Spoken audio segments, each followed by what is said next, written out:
Rama, Rama Rama, Hare Hare.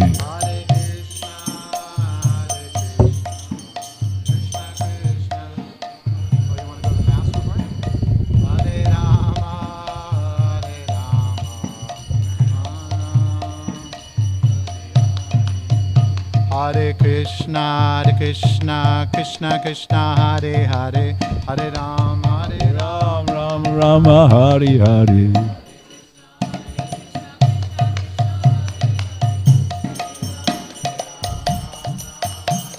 Hare Krishna, Krishna Krishna, Hare Hare, Hare Rama, Rama Rama, Hare Hare.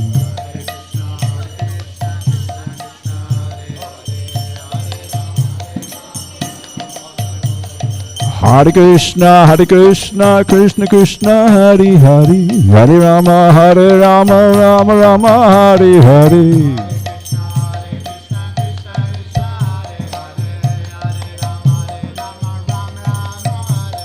Hare Krishna, Krishna Krishna, Hare Hare, Hare Rama, Rama Rama, Hare Hare.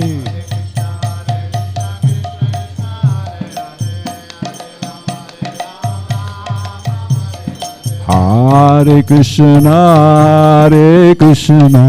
Krishna Krishna, Hare Hare, Hare Rama, Rama Rama, Hare Hare.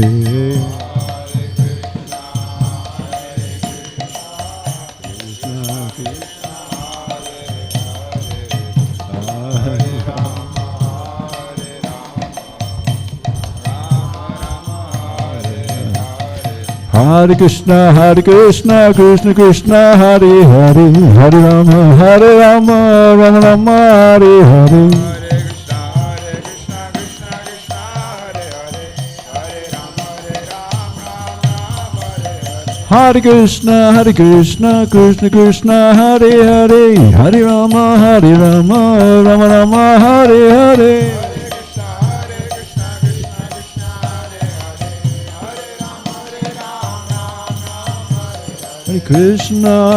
Hare Krishna, Krishna Krishna, Hare Hare, Hare Rama, Rama Rama, Hare Hare.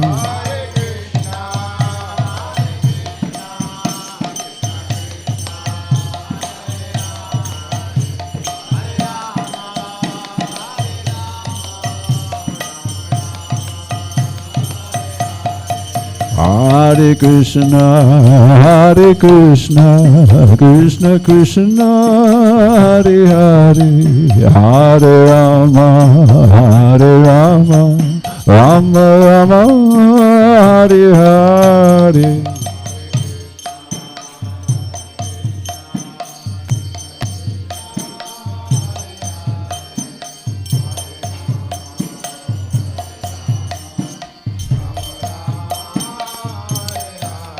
Hare Krishna, Krishna Krishna, Hare Hare,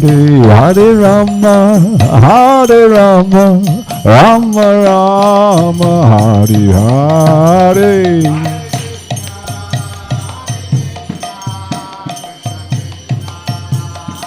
Hare Krishna, Krishna Krishna, Hare Hare, Hare Rama, Rama Rama, Hare Hare.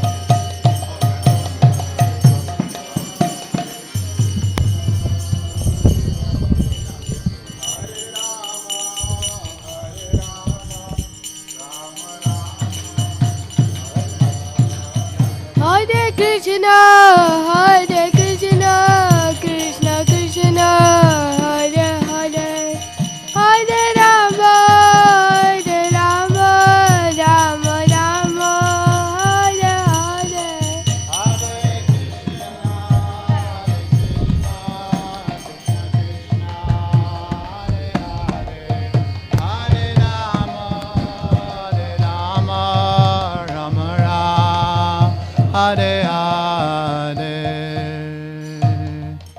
Nitai Gaur Premanandi.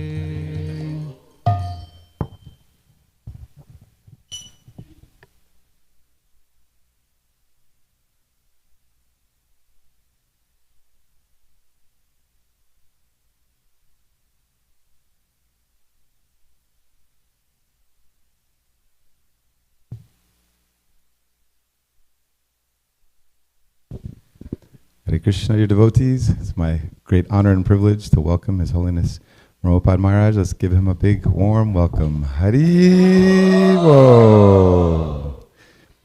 Maharaj had a late night preaching program yesterday, and we're very grateful for him making the quick turnaround and coming here this morning. He's also traveling today, catching his flight out of Dallas. So thank you very much, Maharaj, for making the time to come.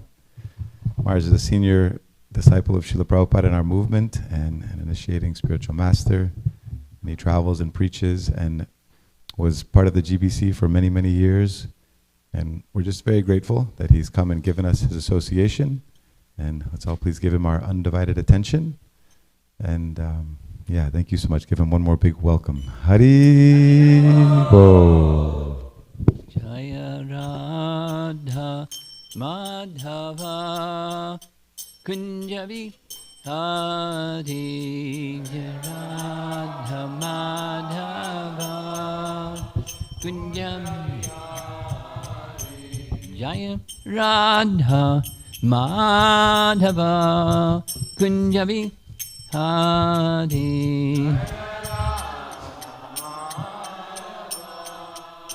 Kunjavi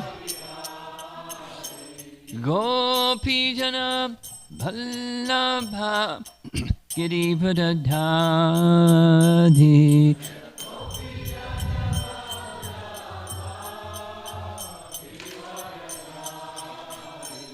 Gopijana Bhallabha Girivadadhadi Girivadadhadi Jasodanandana Brajajanaranjana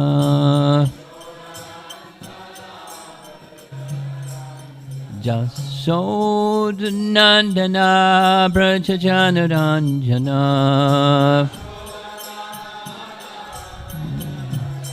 Jamuna Tiravana Chadi Jamuna Tiravana Chadi Jaya Radha Madhava Kunjabi Hadi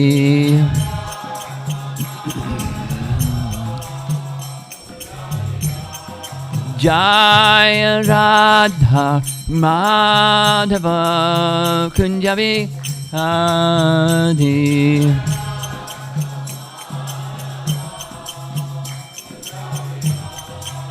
Gopijana Bhallabha Girivadadhadi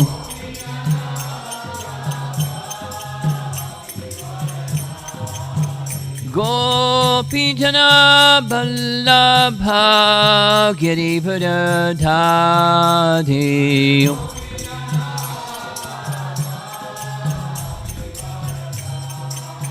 Jasodanandana Brajajanaranjana Jasodanandana Brajajanaranjana Jamuna Tiravana Chadi Jamuna Tiravana Chadi Jaya Radha Madhava Kunjabi Hari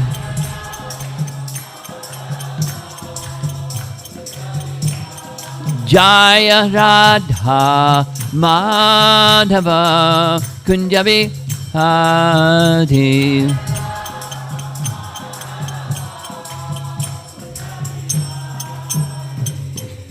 Jaya Vishnupad Paramahansa Parivitagacharya Astatara Satasi Srimad. His Divine Grace A.C. Bhaktivedanta Swami Srila Prabhupada Ki Ananta Koti Vaishnavrinda Ki Gaur Premanandi.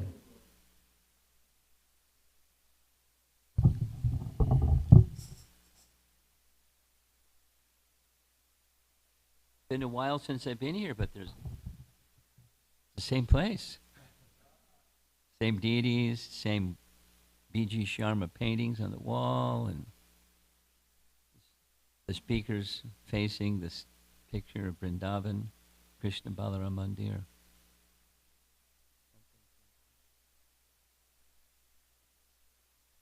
Some things change. So my understanding is that we're supposed to cover a few verses, focus on the final of the few verses. Canto 1, Chapter 2.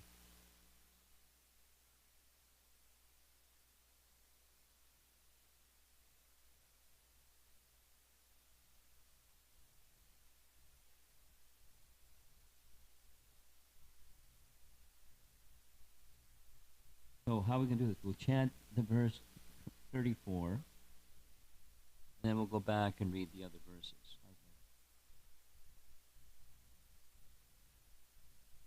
Om Namo Bhagavate Vasudevaya. Om Namo Bhagavate Vasudevaya. Om Namo Bhagavate Vasudevaya.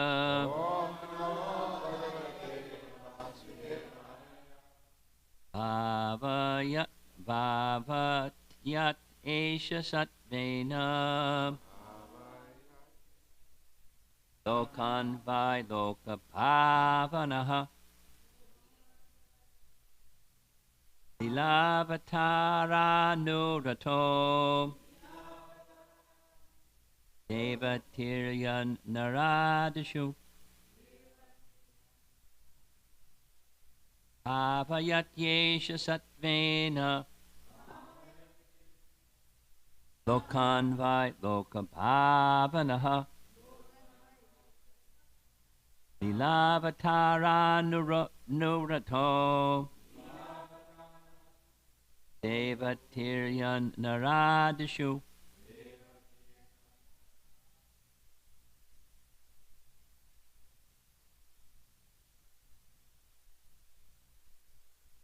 Bhavatyat Yesha Satvena Lokan Vai Loka Bhavanaha Ilavatana Nurato Devatiryan Radashu Bhavatyat Yesha Satvena Lokan Vai Bhavatyat Avatara Narato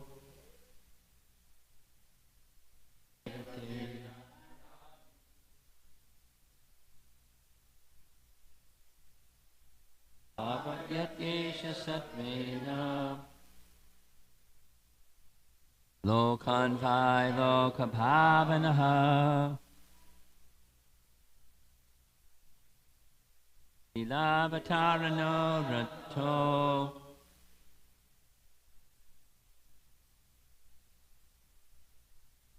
Bhavayati maintains Eshaha all these Satvena in the mode of goodness Lokan all over the universe Vai generally Loka Bhavanaha the master of all the universes Leela pastimes avatara, incarnation.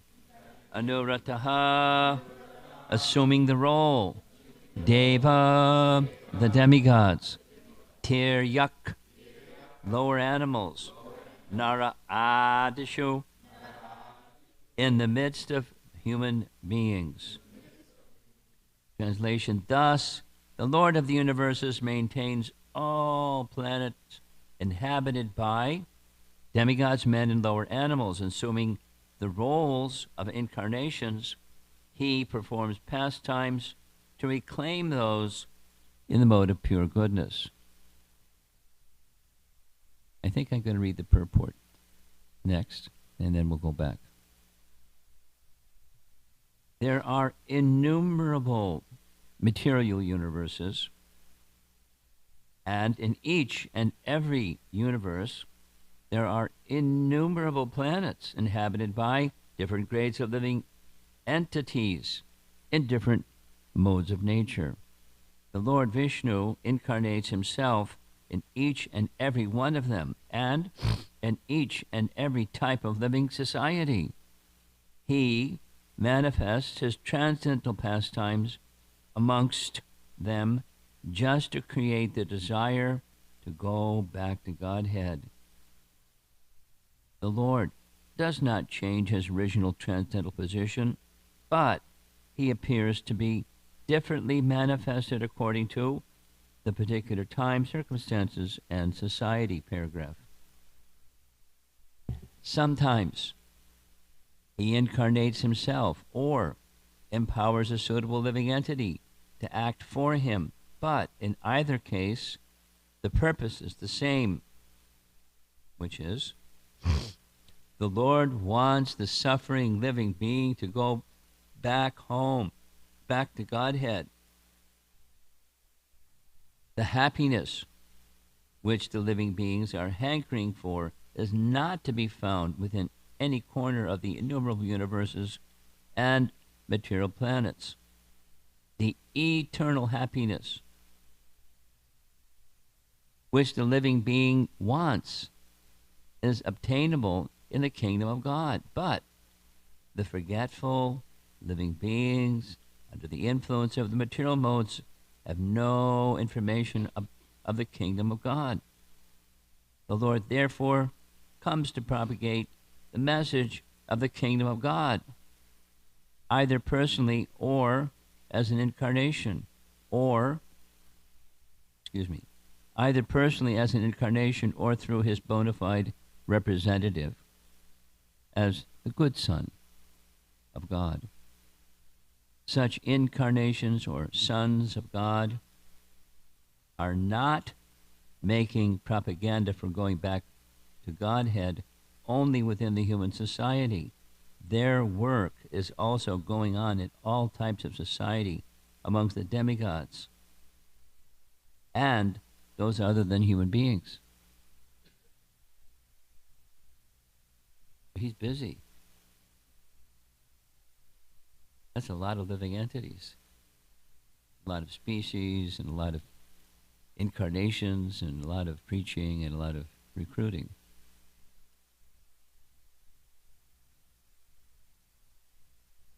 Before I'm going to go back and read the verses, and then I'll say a couple things I hope you'll appreciate. Go back to text 30, translation. In the beginning of the material creation, that absolute personality of Godhead, Vasudeva, in his transcendental position, created the energies of cause and effect by his own internal energy. I mean, that you could spend some time just on what that means. The Lord's energies are eternal. The material energies, they're also eternal, sometimes manifest, sometimes manifest. So this is describing their being manifest, cause and effect. Cause and effect on the material side. And then because there's the cause of all causes, and the cause of all causes has his spiritual potency, and from the reflection of the spiritual potency comes the material potency.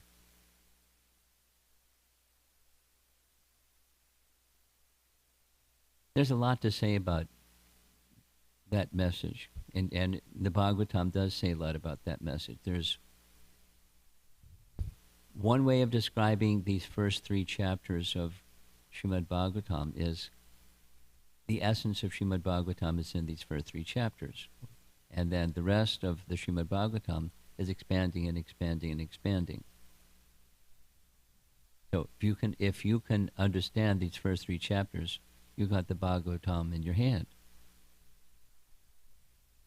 Most of us don't, and it points us in the direction, but then the direction can lead to further questions, further questions, further questions. A thoughtful listener does that. Further questions, further questions, further questions. There's, for example, Bhagavad Gita is undergraduate study. Bhagavatam is graduate study. Anything that's in Bhagavatam is in Bhagavad Gita, but it's undergraduate study level, and then graduate, and then there's further explanations and further explanations and further explanations. In the morning classes, we've been reading Uddhava Gita, and similar to Arjuna, not that Arjuna doesn't know, he's a pure devotee, and by devotion people know, but he wants to hear. And there's so many examples. So he asked questions. Arjuna asked questions. And the answers are non-different than the answers that Krishna gives to Uddhava, but Uddhava asks more, and then he asks more, and then he asks more on the same topic. So then Krishna supplies more. And that's the way of transcendental knowledge. Have you noticed? I've noticed. You take any topic and you go deeper and go deeper and you go deeper and you go deeper and you realize there's no bottom. You go deeper and you go deeper and you go deeper. It's an ocean that doesn't have a bottom. That's big. And that's transcendence. So one can give synopsis, which is what these first 3 chapters are. And there's other ways of saying a synopsis of the Bhagavatam is in those 4 verses and so forth. The realization of Vyas and Samadhi is a synopsis. So there are different ways of making something that's comprehensive, very simple. And then you can start unpacking something that's very simple. So just here, just this text 30, it's that kind of a verse. So there's a source.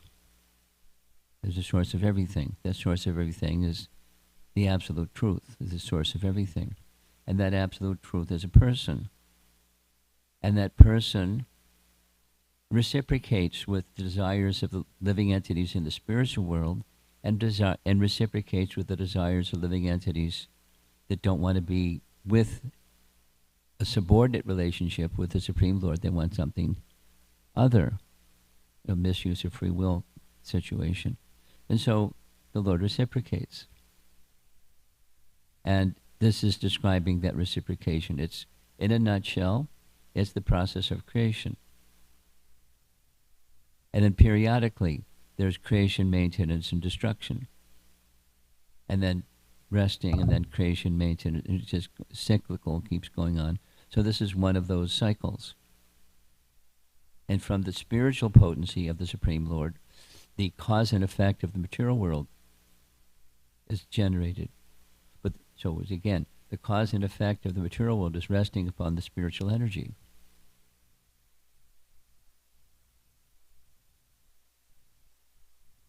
It's incomplete to understand cause and effect without understanding the cause of that cause and effect. Technology, the push and pull of the material world. And people study and study and study and study, and they know how to make the push and pull. They know the cause and the effect, but they don't know the cause of the cause and effect. And that's theism. And so this is theism narrating the material dimension of creation, the cause and effect. And the Sanskrit words that are used for cause and effect are sat and asat. Sat and asat. Sat and asat are used in different ways in different places in Scripture, in Bhagavad Gita. Sat asat yoni janmasu, the living entities are the cause of their happiness and distress, their good fortune, ill fortune. That's another. So there are different Sanskrit terms. To understand them, you need an acharya, because words have different meanings in different contexts. So we have our founder acharya giving us the meaning here is the cause and effect, energies. And material creation is about to unfold under his supervision. Text 31. After creating the material substance, the Lord Vasudeva expands himself and enters into it. That was pretty quick, because the manifesting of the material substance, there's many stages. Read third canto and second canto and third canto. There's whole long sections. But this is just a summary. And there's nothing wrong with a summary because it's just a summary. But it's describing, it's illuminating principles of where we are and how we got here.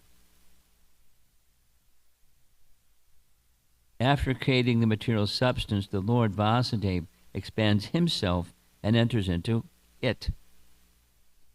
And although he is within the material modes of nature and appears to be one of the created beings, he is actually fully enlightened in his transcendental position. So at every stage of the Leela, because that's in the verse that we just read, the pastimes of the Lord, that the creation is also Leela. It's of his material, it's exhibiting his material energy in such and such a way. And then he appears within that which he has created in such and such a way. And the important message is, from the get-go, from the very beginning of his appearance.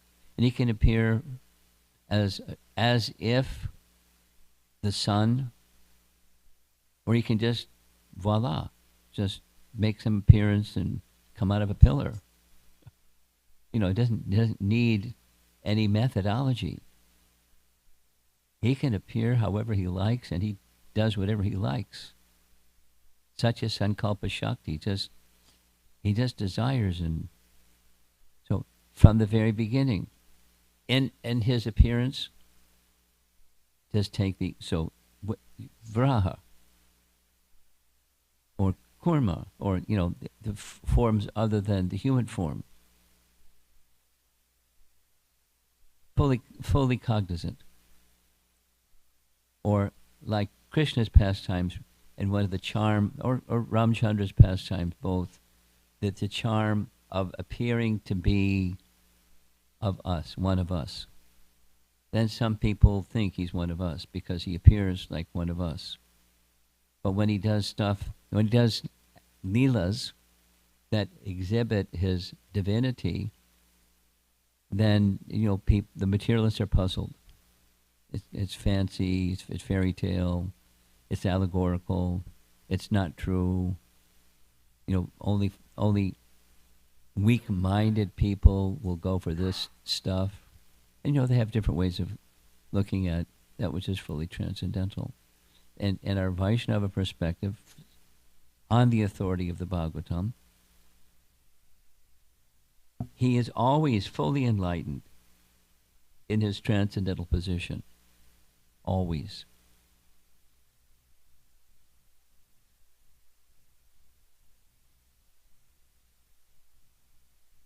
We were discussing, for example, A really nice for example. For example, the Aghasura demon. And, the beginning part of chapter 12 of Canto 10, the Krita Punya Punja verse comes. The playfulness of these cowherd boys. And he's the Supreme Personality of Godhead. He knows he's the Supreme Personality of Godhead. They don't know he's the Supreme Personality of Godhead. They're just playing with him. And the privilege of getting to play, not just worship on the altar, but play. And very frolicsome, and playful, and this and that and the other and the other and the other. It's so charming. Our acharyas describe it as the madhurya feature of Brajalila. It's very sweet. It's sweeter than sweet, and and then all of that mood is established, and here's this 8-mile long python. 8 miles is a big distance. The guy's really big. Now, before he assumed he has mystic power, he was in a human-like form, as was her brother and sister.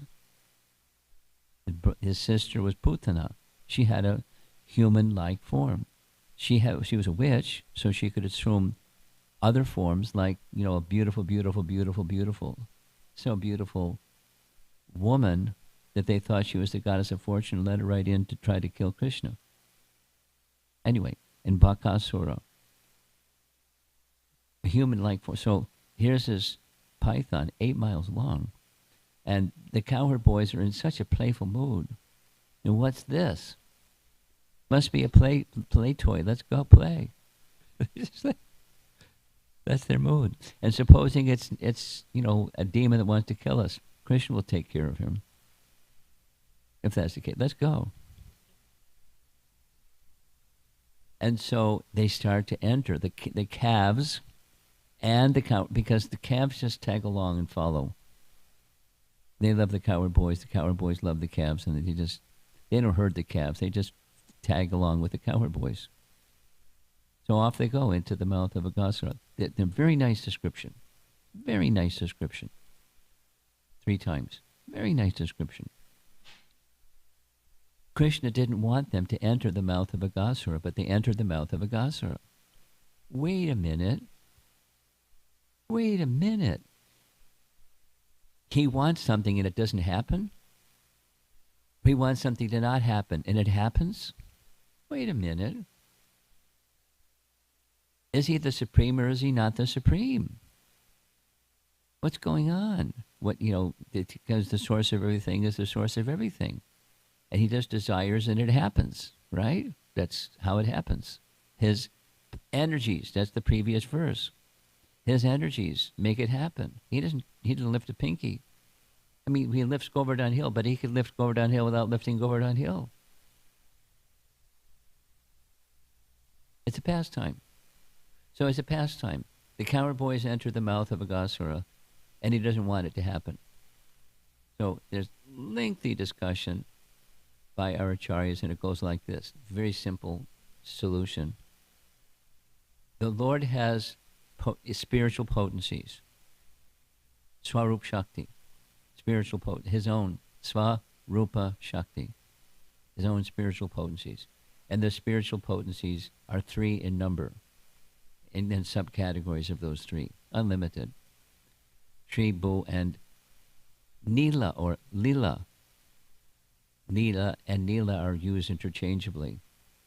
So his Lila Shakti considers, let's give Krishna the opportunity to have a secondary rasa feeling of astonishment. And so she, the Lord's Lila Shakti, to facilitate nourishing the Lord's emotion, Krishna can't speak. And the cowherd boys enter the mouth of Aghasura demon. And they're inseparable, the cowherd boys and Krishna the cowherd boys. So how can they be separated? They can't be separated. They cannot be separated. But it looks like they're being separated, this Leela Shakti. So that to facilitate, nourish, Krishna is experiencing a secondary rasa, a very special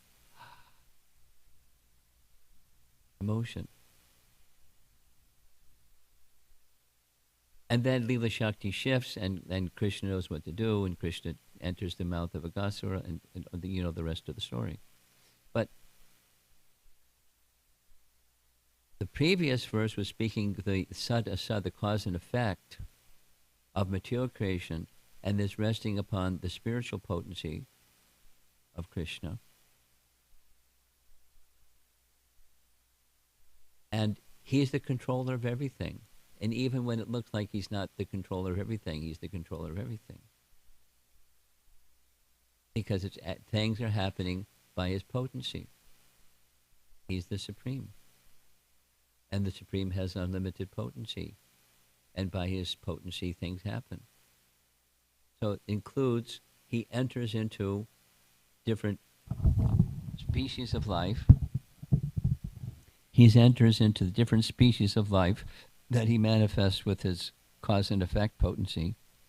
And he appears to be amongst them, but he's not infected or affected as they are, because he's the Supreme. But he enters, and what's he doing? We read, he wants them to come back. He doesn't want them to struggle and suffer and think that there's happiness when you're in a desert and there's no happiness. Text 33. No, text 32. The Lord, as super soul, pervades all things. Then comes a metaphor. Just like fire permeates wood. Now, how does that happen? How does fire, because wood is a different element, it's earth. But within earth, there's fire. So within wood, there's fire. Because it's the subtler element. Before there's gross matter or gross earth, there's fire. So there's fire within earth. And as there's fire within earth, there's the super soul within every living being. Because the living beings come from him. He is the subtle source of all living beings, and here comes the living beings, and he is within them. A priori. That's verse 32. And so he appears to be of many varieties, although he is the absolute one without a second. This is contradiction. Is he this or is he that? Is he one or is he many?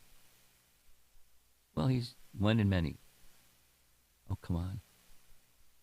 It's either this or that. Which is it? Both. How is that possible? Inconceivable potencies. Oh, you Hare Krishna guys. You just do some double talk and everything, you smile and everything is fine for you. If it's this, it's not that. If it's that, it's not this. How can it be this and that? Inconceivable potencies. So he enters within everything. He manifests everything. He enters within everything in various species, and he's not contaminated by the modes of nature and the things that living entities are contaminated by. No problem. And then, although he's one, he's diverse. He has the capacity, and so he does, upon circumstance. He expands himself unlimitedly in equal forms and different forms. And he's not diminished. Om Purnamadak Purnamidam Purnat Purnamudachyate, etc. He's not diminished by his expanding. And each of those expansions are him. And not him, because he is the source, and they're not all the source, they're from the source. But equal. but not the original source. So the Bhagavatam is disclosing there is the original source, and that original source is Krishna. Swayam Bhagavan Krishna. That's chapter 3. We didn't get there yet. That was verse number 32. 33, the super soul, like Superman. Super soul enters into the bodies of the created beings who, now he's manifested forms, now he's doing another Paramatma feature of expansion, into the bodies of the created beings who are influenced by the modes of material, not just influenced by, completely controlled by the modes of material nature, and causes them, that's the living entities that he's entered into the hearts of, to enjoy the effects of these modes by the subtle mind. I mean, this is, in Sankhya philosophy, this is detailed and makes your head spin. There's so much detail. But don't worry, go to the third canto and you can get your head spinned. You can understand, unpack the statement that's here. But the happiness and distress is within the mind. It's good to remember next time you're feeling some distress. It's in the mind. It's the perception within the mind. The senses send signals to the mind. The mind reads, this is pleasure or this is misery. You know, one man's food is another man's poison. So for one person it's happiness, another person is distress. So that the happiness and distress is within the mind. So he creates the mind and he creates the happiness and distress within the mind. But it's just a perception. It's not reality. There is a reality. The reality is covered by the creation and the misidentification with the features of creation, the objects, and the perception of those objects. It's all Maya, covering reality. But that was described a little bit earlier. From the spiritual comes the cause and effect, and then comes the cause and effect, comes stuff. Then he enters into the region of stuff, and he enters into the heart of all living entities, causing them, inspiring them to enjoy or suffer according to how the mind reads the experience. And then this morning's verse, the final verse, thus the Lord of the universes maintains all planets inhabited by demigods, men, and lower animals, assuming the roles of incarnations. So we're just going quickly. There's the source. There's the creation. He enters as an incarnation within creation. He enters within the living entities within creation as a Paramatma feature. You know, it's like all very quick. This quick summary. And then finally he performed pastimes to reclaim those in the mode of goodness. So not too many people are in the mode of goodness. So too bad for those that aren't in the mode of goodness. But by his presence, they can be elevated to the mode of goodness. But they have, a few things they have to accept. Some restrictions, some injunctions and prohibitions. Some do's and do nots.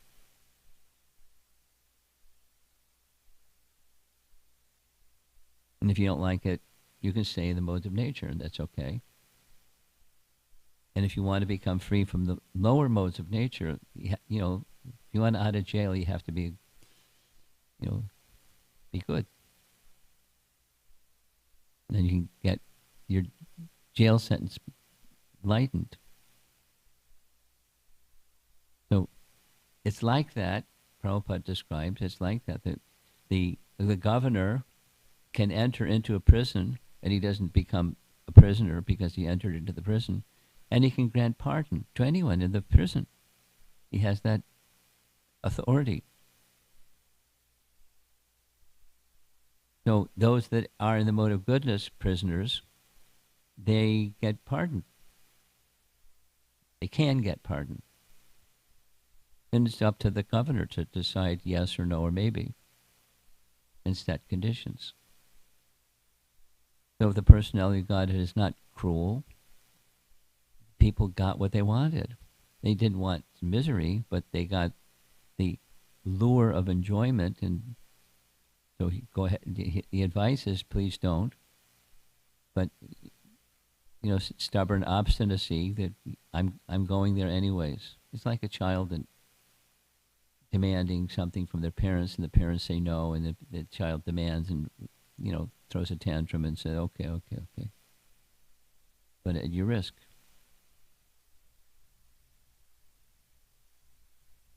So that's a little summary of the concluding parts of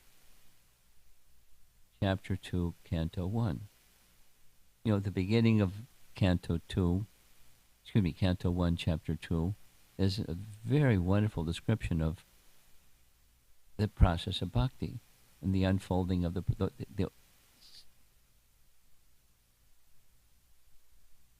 Bhakti Sandarbha is resting on those verses.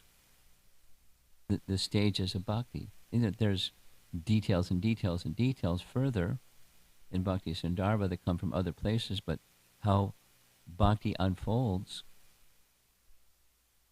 is right in this second chapter. A nice section. Very powerful section.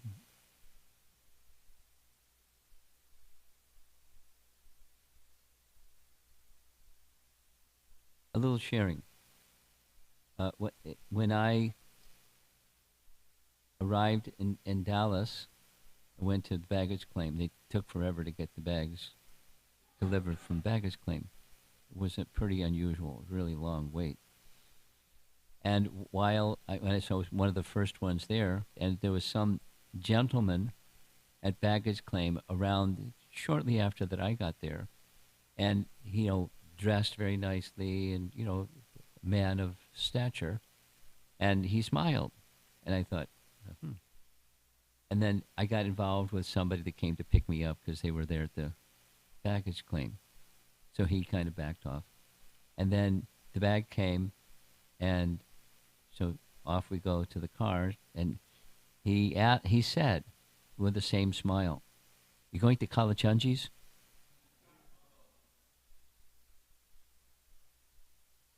And I thought, gosh, you guys are doing some good stuff.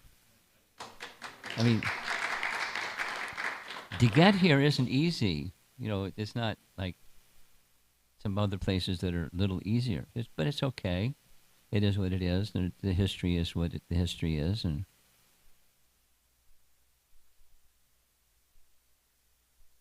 he didn't know me from, but, you going to Kalachandji's? So I said, you see this man here? He's taking me to Kalachandji's. He smiled.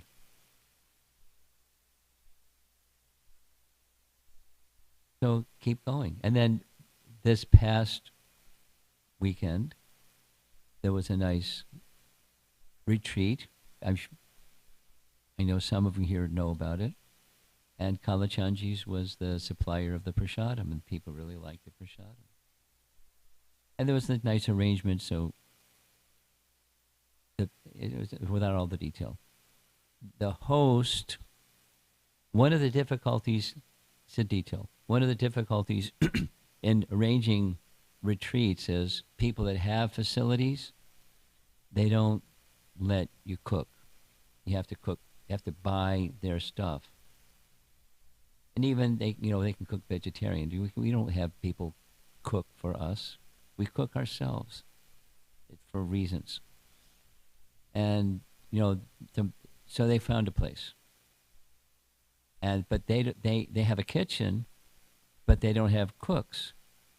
So an arrangement was made that Kalachandji supplied the prasadam, and the people that owned the facility, they received a discount. They gave us a discount so that when they have functions, they can come to Kalachandji's and get a discount. So it was like a win-win, triple win. And so it's thanks for being here, Prabhus, and serving because getting the prasadam cooked by the devotees and offered to Kalachandji and distributed out there, doing this and that. It means something. Who knows? Who can weigh the spiritual benefit that people that take, like that fellow that greeted me at the baggage claim. Who knows?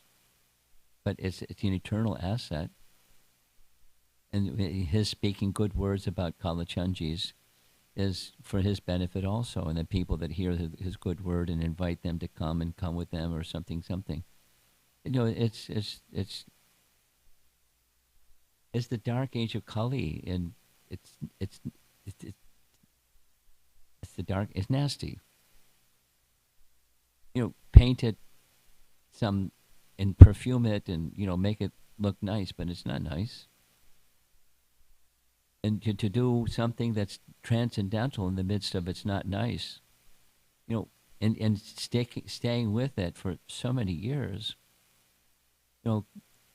Again, thank you and congratulations for that stick-to-itiveness. Of course, Tamal Krishna Maharaj is the one who has established this and built it and so forth and so on. His legacy is continuing. And, keep going. And keep going eternally. The building isn't going to stay up eternally. Something's going to happen after some point of time. Even repair it. It's going to... But the deity is here.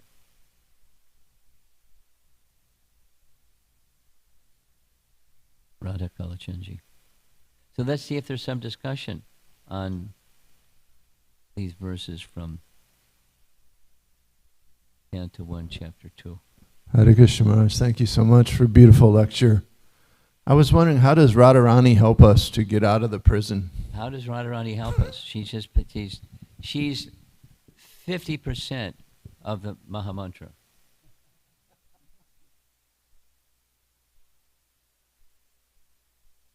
Hare Krishna, Krishna Krishna, Hare Hare, Hare Rama, Rama Rama. She's more than 50%. So can we have access to Krishna without the mercy of Radharani? No. Is she merciful? Yes. And as Krishna's internal, like this description, that Krishna, the Lord incarnates so that people can come back to Him. So she's the spiritual, she's the Shakti, the pleasure potency of the Supreme Lord, to assist us to find happiness instead of misery. So that it's an essential role in restoring our original Krishna consciousness.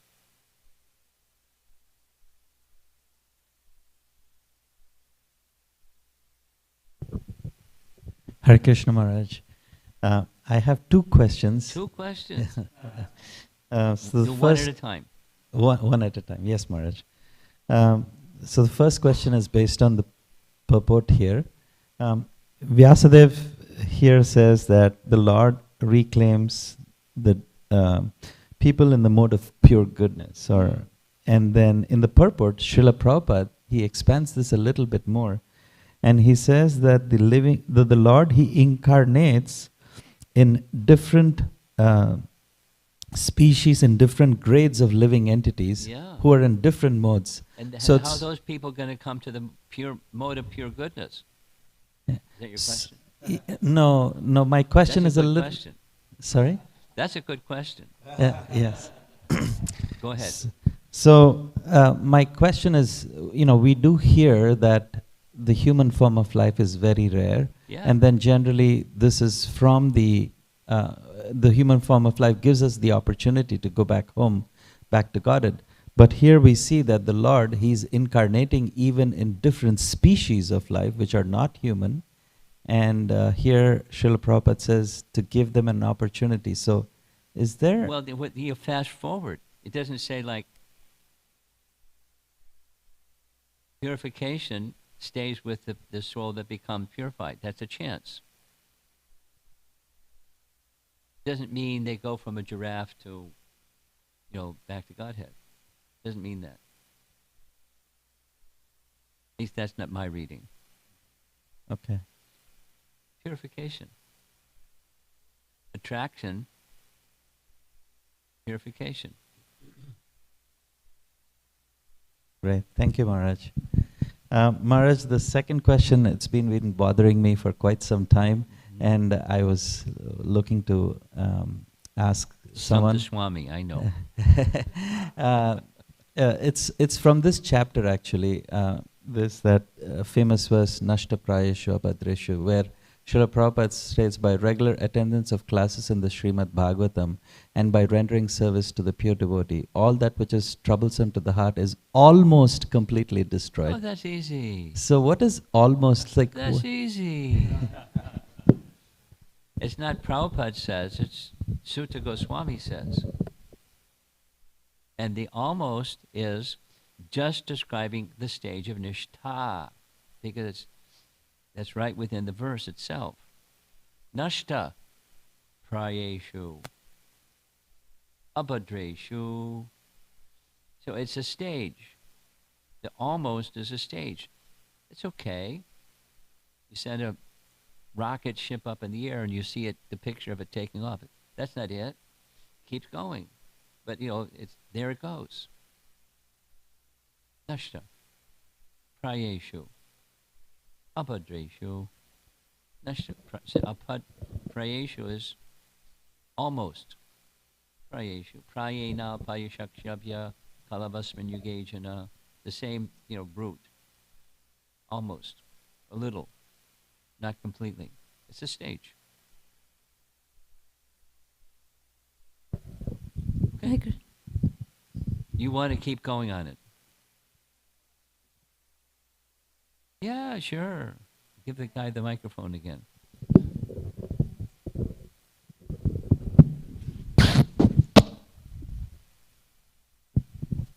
So the verse says, is almost completely destroyed, and loving devotional service to the Supreme Personality of Godhead, who is praised with transcendental verses, is established as an irrevocable fact. Yeah. So, but here you just said it's it's almost, it's until Nishtha. Okay. So what happens after that? Like, what do we need? You know what happens after that. What happens after the Nishtha stage? Ruchi.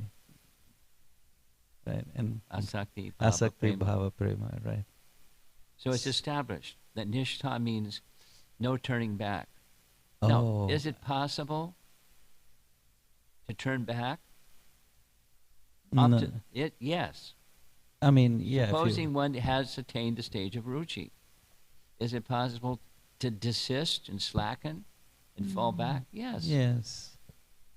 I see. Okay. But established as irrevocable fact, it's never lost. That devotional service is never lost. It can be covered again. It's never lost. It's established as an irrevocable fact. Thank you so much, Maharaj. I'm so grateful to you, Hare Krishna. Okay. You mull it over, because you've been questions that linger don't go away so quickly like this. Something's going to come up again later. But wait a minute. The but. It's okay. Hare Krishna Maharaj, thank you so much. Maharaj, on the verse, the same verse, in the verse it's been mentioned Satvena, whereas in the translation Prabhupada writes pure goodness. So the Satvena and Prabhupada, it seems to me like Suddha Sattva and Sattva. That is the thing that is like, that is one question, and I have a follow-up, Maharaj. Well,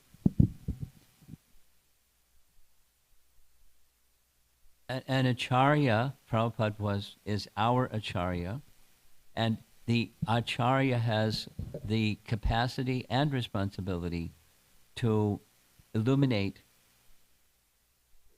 No, he did it in English. So Satvena can mean, in context, mean this. In context, it can mean that. So does it mean this or that? And our Acharya has given us, it's that. It's not the mode of goodness mixed with ignorance and passion. Not that one. It can mean Shuddha Sattva. It can mean that. The reason I asked that question, because most of the verses, I mean, when Prabhupada gives translation and purport, we understand Prabhupada is giving the bhav behind the verse. But here, if he claims only pure, pure goodness, then I was thinking that I have no hope. So No. Because he can take living entities, as we know, that are completely grossed out in the lower modes of nature and elevate them to goodness, and then from goodness to pure goodness. So there's hope. So with the follow-up with that, so what my understanding now from your answer also to Prabhu, so even if the lower animals, they are not in the mode of goodness for sure, or, That's right. Yeah, Those but then eventually they will elevate. Well, maybe. There's two things. There's what we do and there's what Krishna does. Relationship.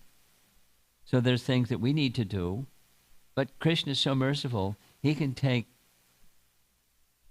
the bottom of the barrel, he can take Putana and deliver her to being an assistant Mother Jasoda. Even Lord Ram delivered the monkeys and the squirrels, so I was just... So like that. Thank you so much, Maharaj. Thank you. Please come back soon. And it's Leela. It's Leela. And what's the Leela all about? He's enjoying, that's one part, but in others he's elevating. And he does both.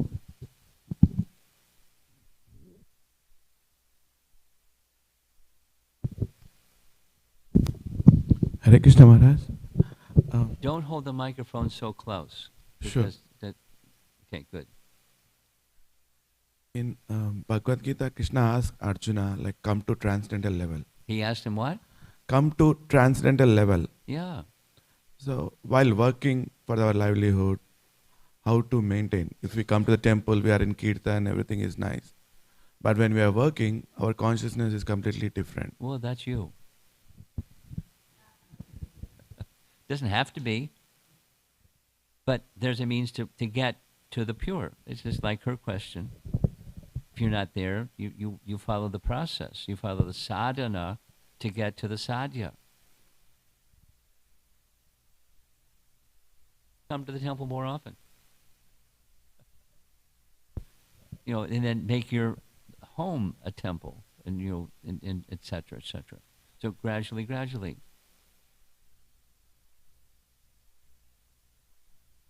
You want it all at once. Be patient.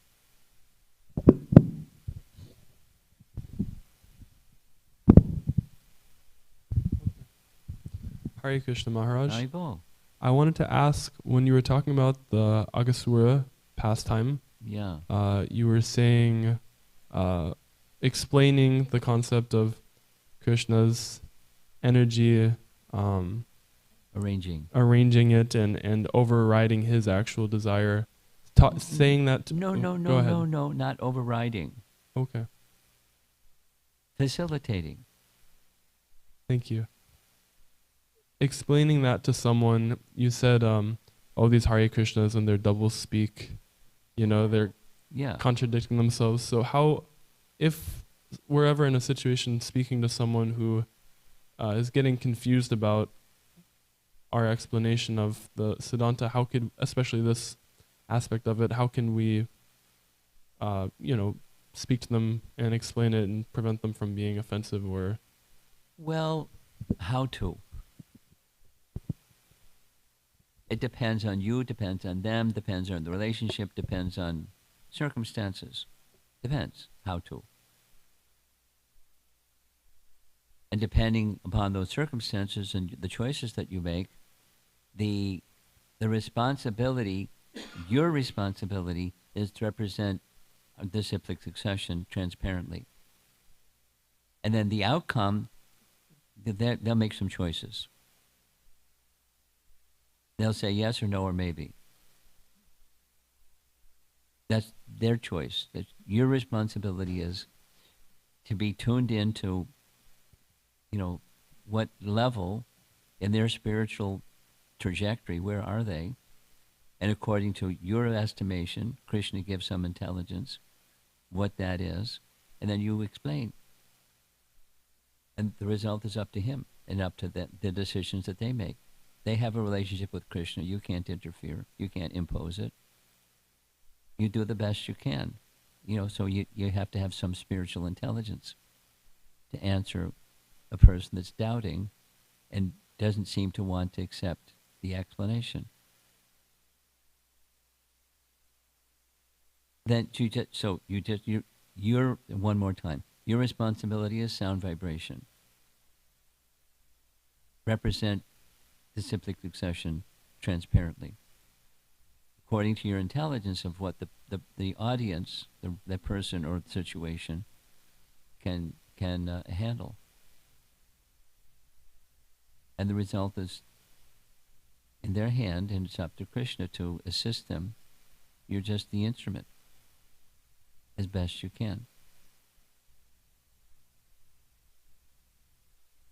Thank you, Maharaj. I see a hand way in the back. Way in the back. We're going to take 2 more questions and then end. Jai Maharaj, thank you so much for illuminating class. So, in I think it's 34, text 34, at the end of that, it talks about the bona fide representative and a good son of God. Yeah. So I guess my question is, are there other good sons of God? Of course. Nice. Why are you asking that question? Well, because I'm creating a, I go out on book distribution and down at every Sunday we go out and distribute books and chant down in Lower Greenville, and there are many Christians. So I'm creating a document, Christ and Krishna. Good. And so that in that way, in reading, there's just amazing similarities. So amongst those who are, quote, Christian, yes, there are many that aren't Christian. Amongst those that are, Prabhus or fellows here and there, they can be very Christian. Yes. Like. So there's gradations of those who are Christian and not Christian, but there's certainly persons who are very pure. Yes. And what's the standard? So then, I'm sure you're capturing it in your document. What is that standard being Christian? Cardinal Daniel Yo. That's right. I have that. And animals have no soul. Where's that in the Bible? Right. Grave thought home. But there are Christian theologians that said it. Christian theologians that said it. And so he's just repeating what a Christian theologian said, and he's a pope. And people follow the popes. Some people anyway. So, what's a real Christian? What's a real good son of God? Yes. Can come from any person, not just Christian background, any background, a good son of God. Yes. And therefore the language that Prabhupada chose. Yes. Okay, Thank one you, more Maharaj. question.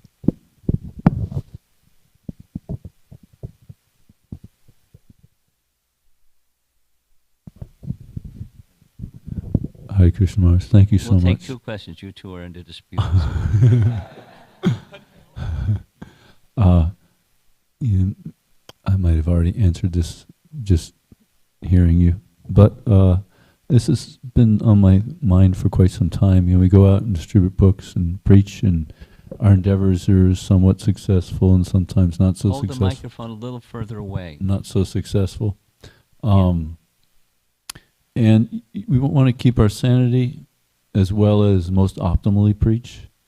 So in this regard, it's incredibly bewildering to see so many people not be interested in not being interested in Krishna consciousness. Don't be surprised. And fair enough. But I want to make sense of this and again preach most optimally. So how much weight do we put in with like Bhagavad Gita 7:28, Yesham tu angata papam, Gyanam punyakarmanam? The living entity, because of his pious activities in this life and in previous lifetimes, becomes free from the duality's illusion and takes to Krishna's service with determination. So it seems like, from my perspective, the people that stay long-term in Krishna consciousness, they seem to be people from a pious background of not only this life but previous lifetimes. But and you did mention previously to the question, or you answered regarding Putana, Krishna causeless mercy can do anything. Yeah. So how much weight do we put into that so that we can just... Into what? What's the twist of that? Well, if we're looking for people that... Who are pious. Are pious, and maybe focus a little more on them, maybe that's a more effective way. Of course, Lord Chaitanya gave it to all. Well, let me respond this way. And just to keep also sanity, like okay, I kind of know what's going on here. If I don't all the time, it gets a little rough. Yeah. I don't see a problem.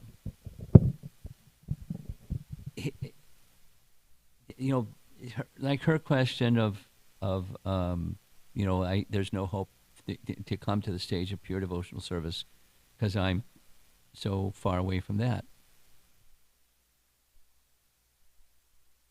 I have taken up with enthusiasm reading Chasing Rhinos with the Swami. Shyamasundar and Malati were drug dealers. And he says it over and over again. It's not shameful. It's the past is the past. And he gave it up. And he gave it up because Prabhupada said to give it up. So he gave it up. And then how intimate, read the book. Intimate association. And purification, purification, purification, purification. Purification.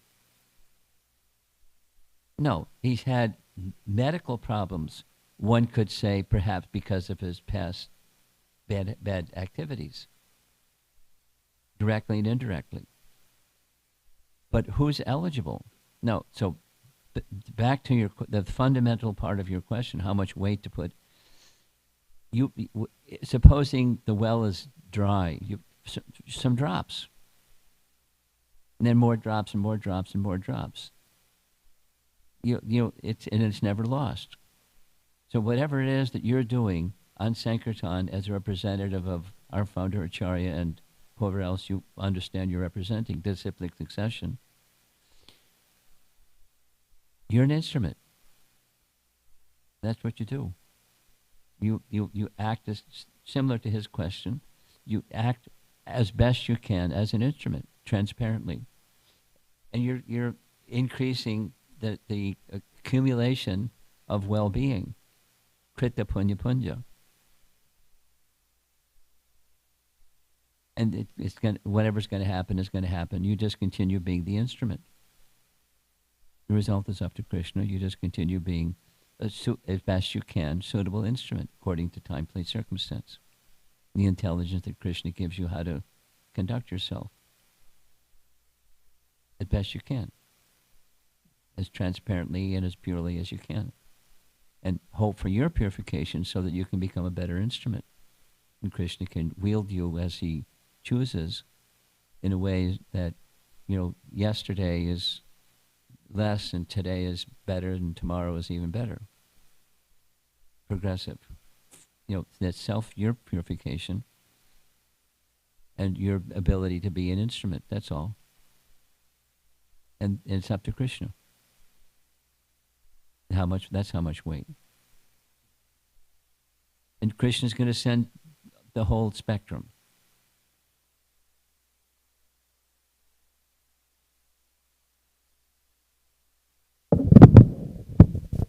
Last question. Maharaj, thank you so much for your association and your beautiful realizations. I was curious when it says that Krishna incarnates in every species. Are we to take it like, like a grasshopper and a giraffe and all? I don't know. It says what it says. Uh-huh.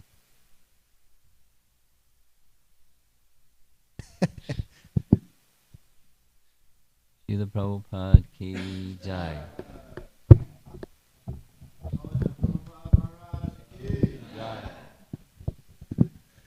Bhagavatam ki jai. Maharaj, I just want to, one more time, thank you so much for coming, taking the time to be here with us in Dallas. Thank you for Hare Krishna. Thank you for your college preaching here in Dallas and for inspiring the disciples and other devotees to spread Krishna consciousness in wonderful ways. And we pray that we will get the good fortune of your association more often and for longer periods of time, if Krishna desires and allows. Thank you so much.